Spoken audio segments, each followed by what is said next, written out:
Hi అండి, నేను మీ లలిత బీజట్టి. ప్రతిరోజు భగవద్గీతలో 5 శ్లోకాలు చదివి వినిపిస్తున్నానండి. దానిలో భాగంగా ఈరోజు ద్వితీయోధ్యాయం సాంఖ్యయోగం అండి. దానిలో 56వ శ్లోకం నుండి 60వ శ్లోకం వరకు మీనింగ్స్తో సహా చదువుతున్నాను. 56వ శ్లోకం.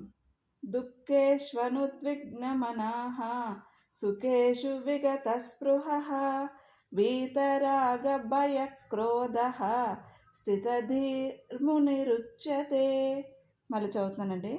దుఃఖేష్వనుద్విగ్నమనాః సుఖేషు విగతస్పృహః వీతరాగభయక్రోధః స్థితధీర్మునిరుచ్యతే.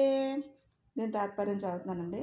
దుఃఖాల్లో ఉద్వేగం పొందనివాడు, సుఖాల కోసం తహతహ పడినవాడు, రాగ భయ క్రోధాలను విడిచినవాడు, మననశీలుడు, స్థితప్రజ్ఞుడు అనిపించుకుంటాడు. 57వ శ్లోకం చదువుతున్నానండి. యస్సర్వత్రా నభిస్నేహః తత్తత్రాప్య శుభాశుభం నాభినందతి నద్వేష్టి తస్య ప్రజ్ఞా ప్రతిష్ఠిత. మళ్ళీ చదువుతానండి.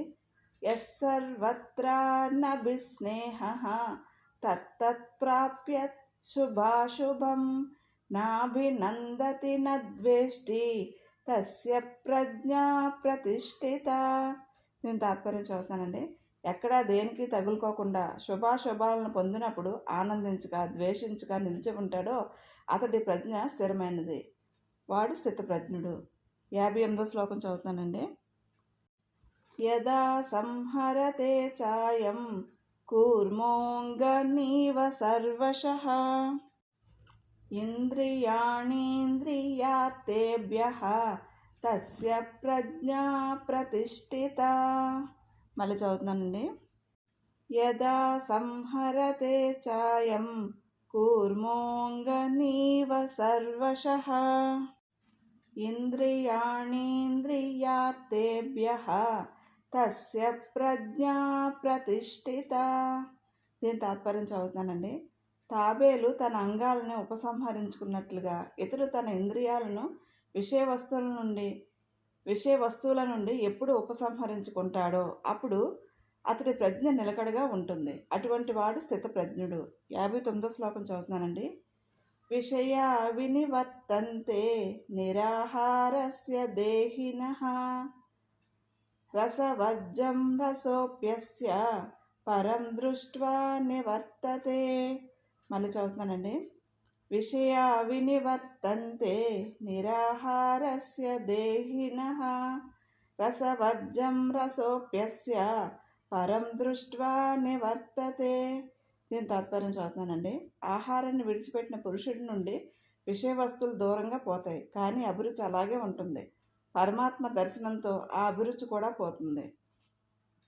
60వ శ్లోకం చదువుతున్నానండి. యతతో హ్యపి కౌంతేయ పురుషస్య విపశ్చితః ఇంద్రియాణి ప్రమాతీని హరంతి ప్రసభం మనః. మళ్ళీ చదువుతున్నానండి. యతతో హ్యపి కౌంతేయ పురుషస్య విపశ్చితః ఇంద్రియాణి ప్రమాతీని హరంతి ప్రసభం మనః. దీని తాత్పర్యం చదువుతున్నానండి. అర్జున, పండితుడి ఇంద్రియాలు కూడా ఎంతగా నిగ్రహించే ప్రయత్నం చేసినప్పటికీ క్షోభ పెడుతూ మనసును విషయాల మీదకి లాగేస్తాయి కదా.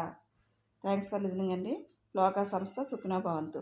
రేపటి ఎపిసోడ్లో 61వ శ్లోకం నుండి 65వ శ్లోకం వరకు చదువుతానండి. సర్వేజన సుఖినో భవంతు.